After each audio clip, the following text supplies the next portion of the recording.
სიტყვა თქმული მამისა ჩვენისა იმერეთის ეპისკოპოსიასა სული წმინდის მოფენის დღეს, ანუ დღევანდელ დღეს სულთმოფენობას.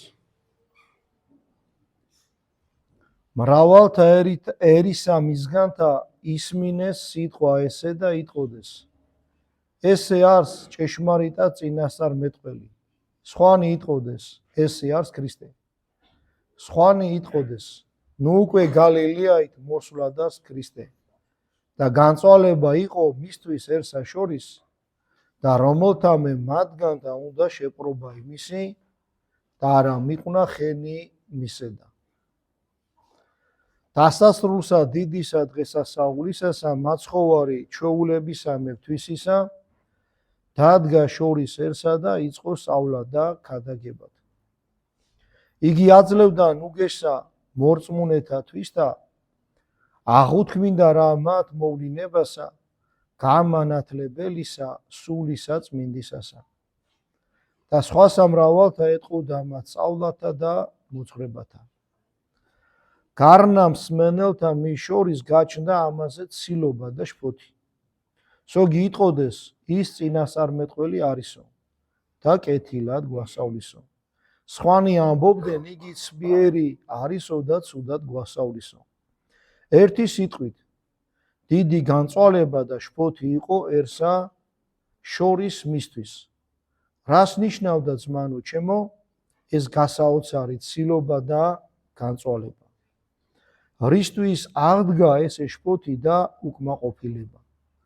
რას ეტყოდა მათ მაცხოვარი საწყენსა?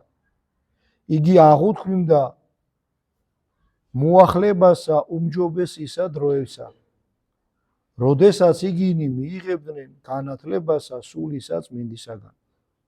იგი აძლევდა მათ ნუგეშინის სემასა და სწავლასა. მაშასადამე რისთვის იწყეს მათ შფოთი? რისთვის გაჩნდა მათ შორის განწვალება? ზოგიერთმა მსმენელთა იესო ქრისტესთან ვითარცა შენიშნულ არს თვით სახარებასა შინა, ვერც კი გაიგეს ნამდვილი აზრი მისი სიტყვისა. ვინაიდან სულიწმინდა, რომელსა იგი აღუთქმიდა მათ, არ იყო ჯერე ცნობილი მათგან. მაშასადამე რისთვის იწყეს მათ ცილობა და შფოთი, რა ეჩვენა მათ წინააღმდგომად. ეს საკვირველი გარემოება აღწერილი დღევანდელ სახარებასა შინა გვასწავლის ჩვენ ძმანო ქრისტიანენო, ერთსა ფრიად შესანიშნავსა ჭეშმარიტებასა.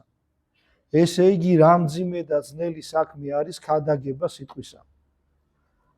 რა იარს ქადაგება და როგორ უნდა ქადაგებდეს სულიერი მოძღვარი სიტყვასა ღვთისასა. ქადაგება სიტყვისა ღვთისა ძმანო საყვარელო ორგვარი არის და ორგვარად აღესრულება. პირველად შეიძლება რომ ქადაგებელმა ქადაგებასა შინა მისა გამოთქვას მხოლოდ ისეთი აზრნი, რომელიც არიან საზოგადონი, განყენებული ანუ განშორებული ცხოვრებისაგან. არავის პირდაპირ არ შეეხებიან, არავის არ მისცემენ განსაკუთრებისა სწავლასა და დარიგებასა.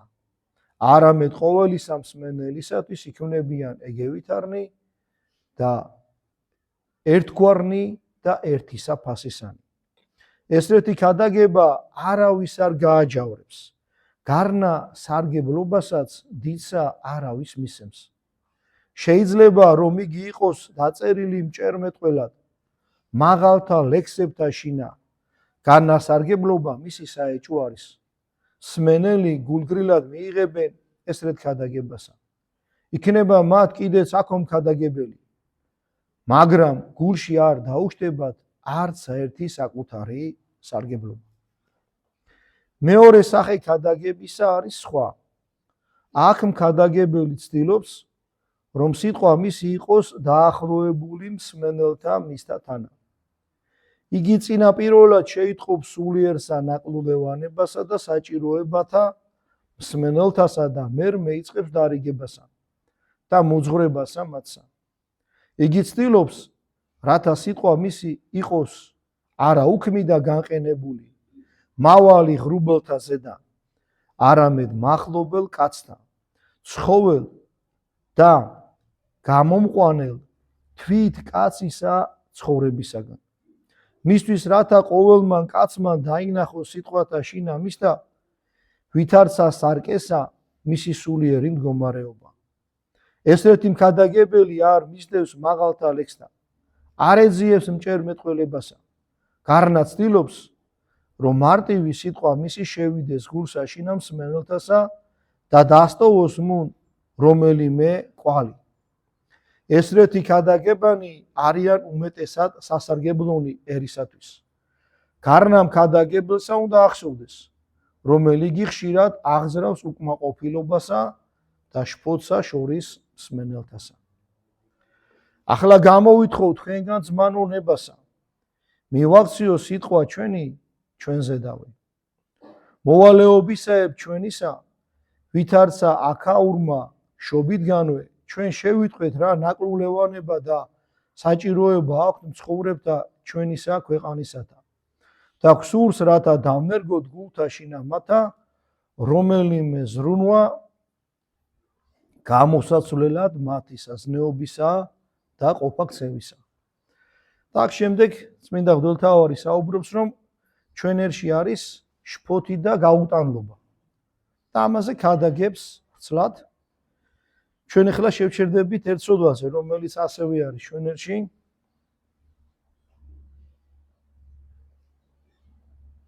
რომელიც მოდებული არის მთელ ერს და რომელიც მძიმე ტვირთად აწევს ჩვენ ერს ღვთის წინაშე, ეს არის ჩვილთა კვლა. აბორტი ან მინი აბორტი. მინი აბორტში გულისხმობთ ეგრეთ წოდებულ ჩასახვის საწინააღმდეგო საშუალებას. ეს სოდვა, როგორც მამები ამბობენ, არის ერთ-ერთი ისეთი სოდვა, რომელიც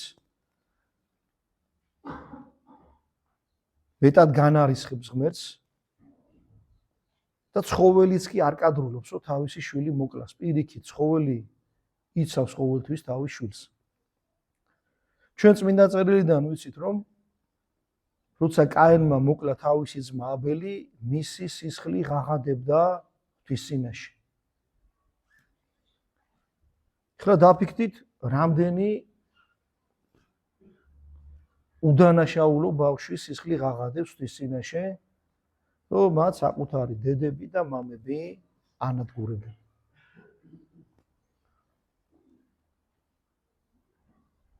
ღმერთმა ინებოს დღეს სულთმოფენობის დღე არის, რომ ამ ადამიანებს შეეხოთ სულიწმინდის მადლი და გამოსორდნენ. თუ ვინმეს ჩაუდენია ეს სოდვა, შეინანოს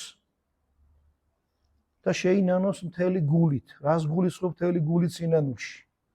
თუ კი კაცი რამის ნანობ, როგორც წმინდა წერილი ამბობს, უნდა ამ სოდვას თავი დაანებო. სადგმუნებში წერია მოიქეც ბოროტისაგან და ქმენ კეთილი. ანუ თუ იმასაკში ხარ, რომ შენ შეგიძლია შვილების გაჩენა, უნდა გააჩინო. რომ გააცნობიერე რას ეკეთებდი. მეორე, თუ იმასაკში ხარ, რომ შენ ვეღარ გააჩინ შვილებს. შენ შვილებს უნდა უთხრა, შვილო გააჩინეთ. მე გაგიზდი.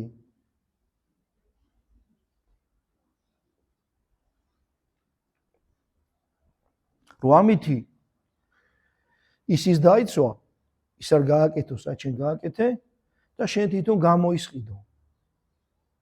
ეს საშინელი ცოდვა. აი ესაა ნამდვილი სინანული, როცა კაცს ამ ცოდვის ჩადენას ურჩევნია სიკვდილი. და ყველაფერს აკეთებს, რომ ამ ცოდვას აღუდგეს წინ. აი მოისმინე, რომ მეზობელი ლაპარაკობს, აღარ უნდა შვილის მეტის გაჩენა და ფიქრობს აბორტი გაიკეთოს რაღაცას.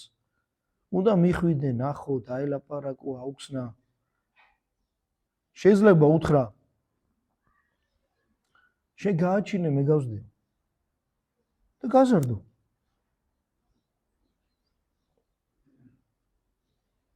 აი ეს სოდვა ღმერთმა აღმოფხვრას ჩვენი ერისგან.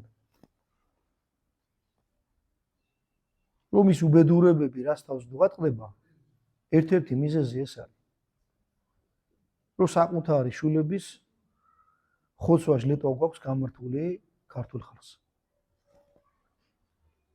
თითქმის ყოველსა კაცსა ვაჩვენებთ მისა საკუთარსა ნაკლურევანებასა. არ არის საკვირველი, რომ ესრეთმან დაახლოებულმა ჩვენმა სიტყვამან განამწარმა რომელნიმე პირნი და ზოგი ბრაზდება, რო ეტყვი ბრაზდება და იქი შემოგიტევს. განა იტყვის, რომ ღმერთო შემინდე. ბრალს დაგზევსო, თითქოს შენ გული არ აგაქვს. თითქოს ეს ადამიანი არ გიყვარს, იმიტომ მეუნები ესე არა, იმიტომ მეუნები რომ გადარჩეს. აღარ ჩაიდინოს სოდვა შეინანოს და სულიწმინდა რომელიც დაკარგა დაუბრუნდეს.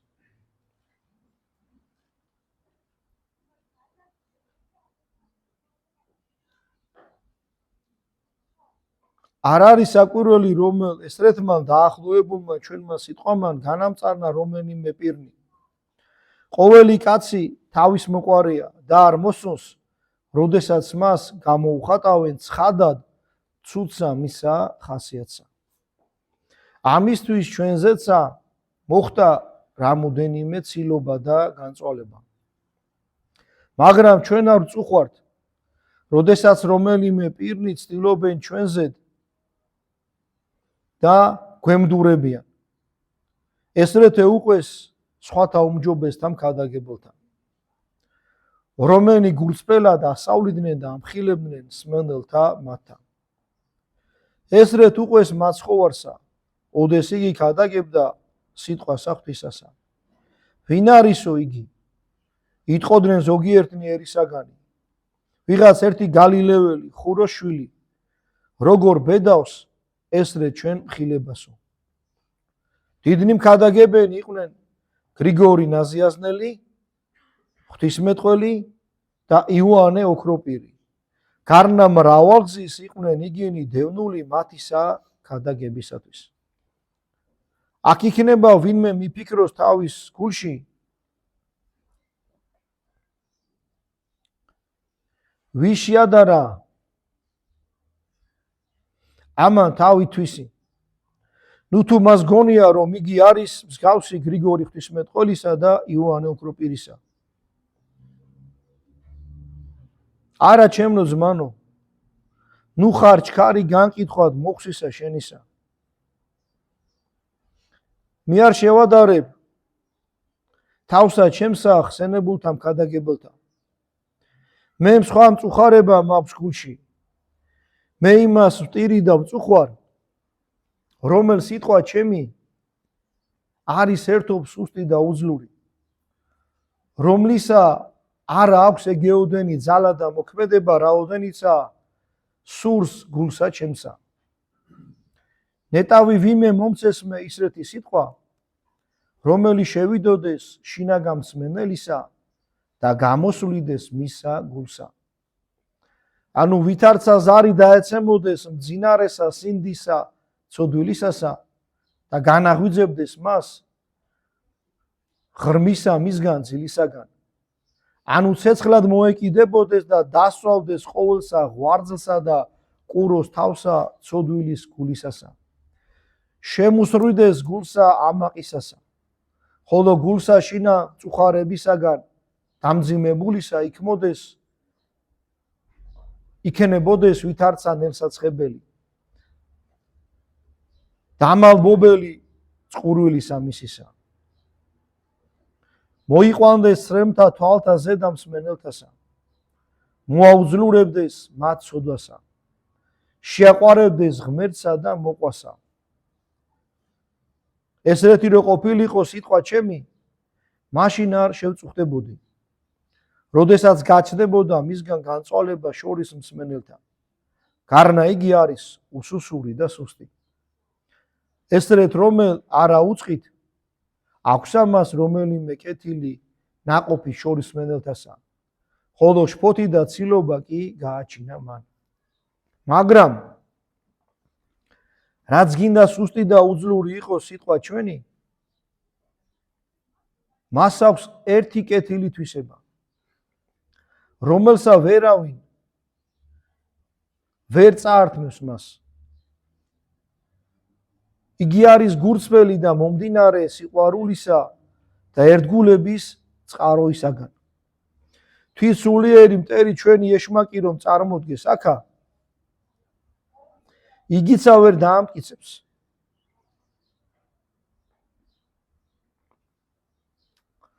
რომელ სხვა რაიმე მიზეზი აღძვრიდეს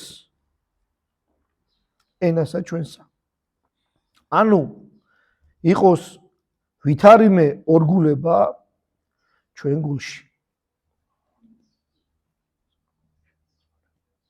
მაშასადამე რისთვის მოახდინე შფოთი? ხოი შენ კაცო ბოროტო. რისთვის აჩვენე შეურაცხყოფა წმინდასა ამას ადგილსა. რათა ჩვენე სირცხვილი ეკლესიის კრებასა და ჟულსა ჩვენსა. რა სიტყვიან ახლა ურწმუნონი. არ იტყვიან იგინი, რომელ მართმა დიდებელთა ესრეთი მცირედი აქ უსასოება და მორიდება თვისი საკუთარისა საყდრისა, რომელ არ ერიდებია თვით ეკლესიაში შფოთსა და უწესოებასა.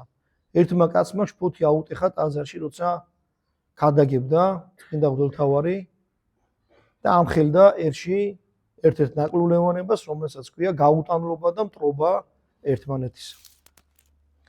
ეს წვავს გულსა ჩემსა, სხვა არაფერი გვაწუხებს ჩვენ. იქნება ჩვენ ვართ ერთი უკანასკნელი კაცი. ღირსი ყოვლისა შეურაცხყოფისა. მაგრამ ძმაო ჩემო, არა მე შეურაცხყოფ შენ, არამე თვით შენსა ჟულსა. ჩემ პირში და ჩემ სახეში ანუ პატივსემ, ან შეურაცხყოფ თვით შენსა საკუთარსა სარწმუნოებასა. შეინანე ძმაო, შენი ბოროტ მოქმედება და ნუიყოფი ნურასოდეს ჩვენში ესრეთი შფოთი და ცილობა. არამედ იყავს სიყვარული და ერთგულება. ამინ. და ნახეთ ბოლოს, რასაც ამბობს, ეს არის მეტად მნიშვნელოვანი. როცა ადამიანი იმიტომ აღუტეხავ შფოთს ქადაგებელს, რომ მან თქვა სიტყვა ღვთისა. თავისი კი არა, ღვთის სიტყვა. ის იმ ადამიანს კი არ აყენებს შეურაცხყოფას. და ნახეთ რას ამბობს. და შეიძლება ვარო ისეთი კაცი, რომ შეურაცხყოფის ღირსი ვიყო, მაგრამ შენ რო ამას ამბობო, ჩემზე არ ამბობ. შენ როცა ამას აკეთებო, შენ ჟულ შეურაცხყოფო. შენ სარწმუნოება შეურაცხყოფო. და ამით შენ თავს აყენებ შეურაცხყოფას. და აღდებ უმძიმე სოდვაშიო. და შემდეგ კიდევ ერთხელ თხოვს, რომ ნუ იქნება შფოთი და ცილობა, არამედ იყოს ჩვენ შორის სიყვარული. თუ ადამიანი გონიერი ხარ, როცა რამე შენ ცოდვას ვინმე შეგაგონებს, უნდა გაგიხარდეს. არ უნდა იფიქრო, რომ უხეშად მითხრა, სხვაგან მითხრა, ესე რატომ მითხრა. შეიძლება იმ კაცსაც შეეშალა, ვერ გითხრა კარგად. მაგრამ რაც გითხრა, ის ხო სწორია. რაც გითხრა, ის ხო გამოსასწორებელია. გამოცხადებაში წერია,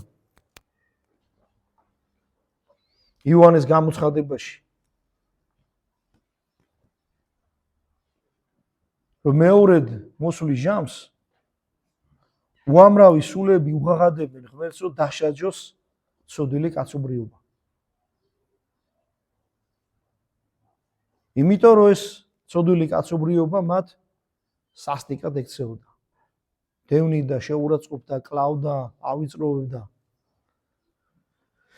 ერთმა დაგვიფაროს ამისაგან, თითოეული ჩვენგანი, რომ როცა ჩვენ გავალთ ამ ქვეყნიდან, ვიღაცა დადგეს ღვთის წინაშე და ღაღადებდეს, რომ დასაჯიო. ეს ძალიან მძიმე მდგომარეობაა. ამიტომ ყველამ თავის გულში ჩაიხედოს. მე ჩემ გულში, თქვენ გულში რაც კი რამე გაგვიფუჭებია და დაგვიშავებია, გულწრფელად შევინანოთ. საერთოდ ამ ბოლო დროს ბევრს საუბრობენ ბედნიერებაზე. ქრისტიანებს ბედნიერება სხვანაირად ისმით და წარმართებს სხვანაირად. წარმართისთვის ბედნიერება აქ რო ყველაფერი აქვს. ქრისტიანისთვის ბედნიერება არის ერთადერთი რამე, როდესაც არის შერიგებული ღმერთთან. ნანობს, წოდებს ამ სინანულში აქვს ისეთი რამე, რომელსაც ვერავის ვერ ეტყვის. ჩუმი, პატარა ჩუმი სიხარული, რომ ღმერთი იმწოდეს პატიობს, რასაც ნანობს.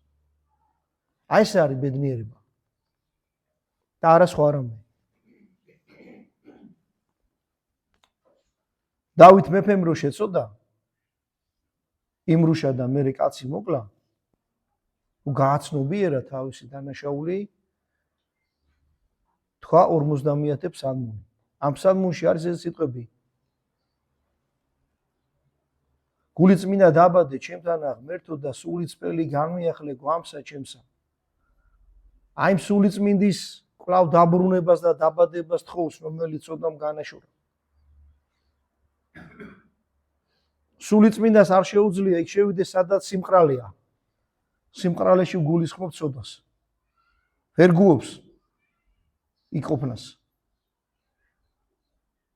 და რომ გამოვიდეს ჩვენგან სიმყრალე, უნდა გულსფელ აღსარებას ვამბობდეთ.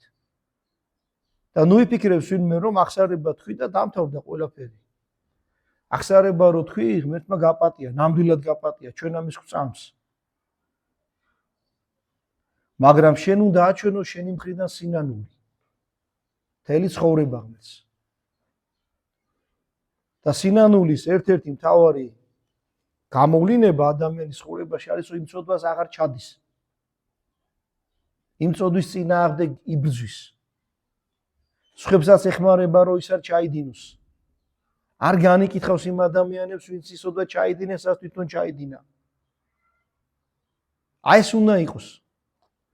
თორე ჩვენ იმიტომ უბრუნდებით ხოლმე ცოდვებს ისევ ისე. რომ შეინანე და დაივიწყე, თითქოს აღარაფერი აღარ არის. და მე კვლავ უბრუნდები, თუ შენი ცოდვა გძულს, სიკვდილი უნდა გერჩინოს. იმ ცოდვის ჩადენას. აი დაფიქრდით.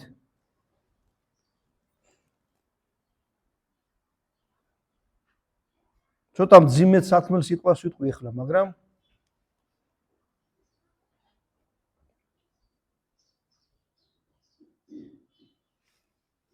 მე ვფიქრობ, რომ გაიგებთ.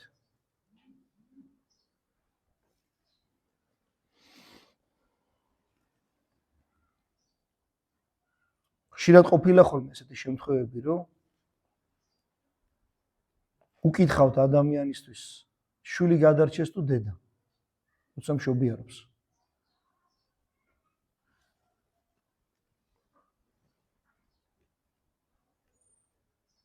სხვას რო უთხრა ესექიანიო, ცოტა ძნელი საქმეა, მაგრამ შენ თვითონ თუ ეს არჩევანი დაგიდგება კაცს, უნდა ფიქრობდე, რომ ჯობია ჩემი შვილი გადარჩეს ვიდრე მე.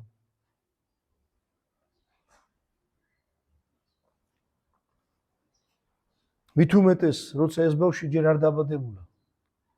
რა იცი ვინ იზრდება? ცნობილი ამბავია. ბეთჰოვენის დედას ურჩიეს, რომ აბორტი გაეკეთებინა და არ გაიკეთა. დაიბადა ბეთჰოვენი. რამდენი ესეთი შემთხვევა, რომ დიდი ადამიანები სანამ დაიბადებოდნენ, ეშმაკი წინ აღუდგებოდა იმ ამბავს.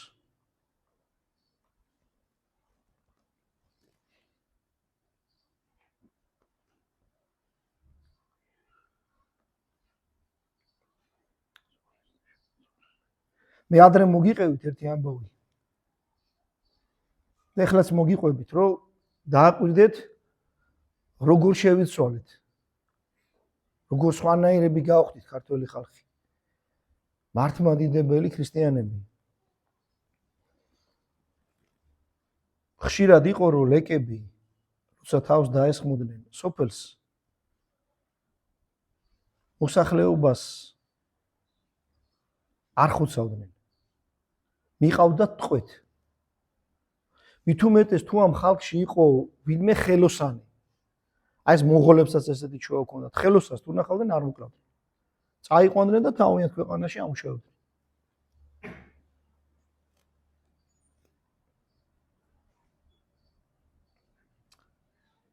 ერთ-ერთი ესეთი შემოსევის დროს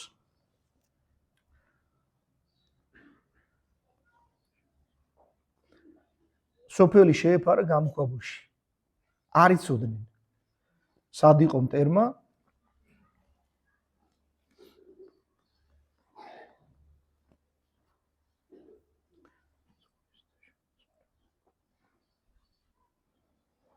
და ჩვილმა დაიწყო ტირილი ეს ცნობილი ფაქტია და დედამისი აფარებდა პირს ხელზე ხელს პირზე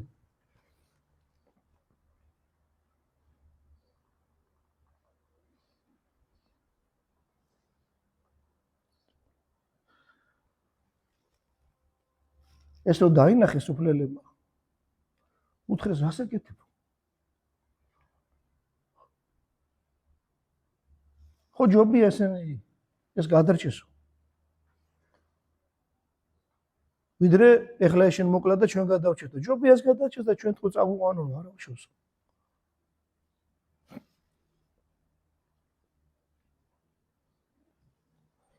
ეხლა შეადარე რას ეკეთებს ქართული თალე აბა დავიქით სხვისი შვილი რო არ მოკვდარიყო სოფელი ტყვე ჩაბარდა ლეკებს რას უზავდნენ კაცმა არ იცოდა იმათ ეხლა დედა რო კომფორტულად იყოს ან მისი ცოდვა არ გააშკარავდეს რომ რაღაც შეეშალა გაუთხოვარია და რაღაც ცოდვაში ჩავარდა ან რაღაცა მოხდა და დაფეხმძიმდა არ უნდა რომ გაიგო ერთ ცოდვას მეორე ცოდვით მალავს როცა ერთ ცოდვას მეორე ცოდვით მალავ უფრო დაიჟები და თან ყველა გაიგებს ამისი მაგალითი არის ურჯულო ჰეროდე ნათლისმცემელი ეუბნებოდა რომ შენი ძმის სოლით სოლად არ უნდა ყავდესო და ჰეროდემ მიფიქრა რომ მოკლავო აღარ მეტყვისოდა ეხლა მთელმა დედამიწამ იცის და ყველა დაბადებულმა რატომ მოკლეს იოანე ნათლისმცემელი იმიტომ რომ ჰეროდე თავისი ძმის სოლი ყავდა სოლად კი არ დაფარა ცოდვა ყველამ გაიგო საერთოდ გმირობაა საჭირო თუ შენ ცოდვა აღიარო შენ ცოდვას წინ აღუდგე და ამ ბრძოლაში ღმერთს კაცს ეხმარება ღმერთი სულიწმინდის მადლი აი რომ იტყვი დავითისავით მთელი გულით მინდა დაბადე ჩემთანა ღმერთო და სულისწმინდი განმიახლე გვამსა ჩემსა უგანმაგდე მე პირისა შენისაგან და სულსა წმინდასა შენსა ნუ მიმიღებ ჩემგან აი ეს მადლი გიბრუნდება და ის მადლი კვლავ გაძლევს ადამიანის იერსახეს აღარ ახარ მე პირუტყზე უარესი ემსგავსები ანგელოს აი ესეთი დიდი ძალა აქვს სინანულს და სულთმოფენობა დღეს ამაზე უნდა დავფიქრდეთ რომ დღეს ეკლესიის დაბადების დღეა დაიბადა ეკლესია რომელმაც კაცი უნდა მიიყვანოს ღმერთთან ამიტომ იყო ხარება და რაც მოყვა ხარებას სულთმოფენობით დამთავრდა დაიწყო ხარებით და დამთავრდა სულთმოფენობით იმიტომ რომ კაცი გადარჩეს კაცმა დაამარცხოს ცოდვა და ეს თუ გამოვიყენოთ გულსπელი სინანულით რომ სულიწმინდა მოვიდეს ჩვენზეც განგვაშოროს სოდებს დაგვაახლოვოს ღმერთს და როგორც ახლა წაიკითხეს ბავშვებმა სულიწმინდის ნაყოფი მოგცეს სინანული მყუდროება ურისხველობა და ასე შემდეგ და ასე შემდეგ ერთმა მისცეს ჩვენ სინანული რომ ეს სოდვა დავამარცხოთ ყველა ჩვენგანს მოგვცეს ძალა იმისა, რომ როცა ვინმე შეგაგონებს, მოისმინო. შეიძლება მოხდეს შენ აპარტაუნებას. შენ გეტკინოს ის ნათქვამი, მაგრამ ის იმიტომაა, რომ გადარჩი. წამალი ხამწარია. და სიტყვას იმით დავამთავრებ, რომ ისეთ მოძღვრებს მოусმინეთ, ვინც გტკენენ. ვიდრე ისეთ, ვინც რაღაცებს ლაპარაკობს, ჰაერში რაღაცებს ლაპარაკობს, არ ჩერდება, მაგრამ არ ფსანობს. ნახეთ როგორ ამხელს წმინდა მღვდელმთავარი ესეთ ქადაგებლებს. სარგებელი არ არის ამ კაცისგან. ჰაერში დაფრენავს მისი სიტყვაო და ჩამოდი ღრუბლებიდან და ჩახედე რა ხდება შენერში და რაც უჭირს ისა თქვი. და ამას ქრისტეს ხალხი იგებს. სწორედ ამიტომ ამბობს მაცხოვარი, რომ ყველა ჩემს სიტყვას არ მოისმენსო, მოისმენს რჩეული ხალხი. და ღვთის სიტყვის მოსმენა რომ შეძლო, აქაც იგივეა საჭირო. უნდა ცოდვა სინახულში. თუ სიამოვნებს რომ ღვთის სიტყვას უსმენ და კაია, სიამოვნებს და გინდა ნიშნავს რომ კაიზნის ახარ, მაგრამ ხო არ ისეთი ხალხი, ვისაც ამის მოსმენა არ უნდა. იმ კაცმა თქვა, აი მე რა ვქნა, რით რა გავაკეთო, რომ შემიყვარდეს ღვთის სიტყვის მოსმენა და მეც რო გადავრჩე. უნდა შეინანოს თავის სოდები. ქორწილი რუალი, ზალი, რძალს რომ მოიყვანენ, გააწყრიალებენ მთელ სახს. ასიძე რომ უნდა შევიდეს, ამ პატრზალი ბზინავს ყველაფერი. და სულიწმინდა რომ შემოვიდეს კაცი, ჩვენი გულიც უნდა ბზინავდეს და გულის ბზინვარებას აკარგინებს ცოდვა. ცოდვა უნდა ამოიღო. და ცოდვის ამოღება სჭირდება თავდაბლობა გმირობასთან ერთად. შენაირ ცოდულ კაცს უნდა მოუყვე შენი ცოდვები. იმ იმედით რომ ღმერთი გაპატიებს. და როცა ახსარებას ამბობ, უნდა ფიქრობდე რომ მე ამას აღარ გავაკეთებ. აი ესაა ნამდვილი სინანული. ღმერთმა ესეთი სინანული მოგცეს მისი მადლით და კაცმოყვარებით. ამინ.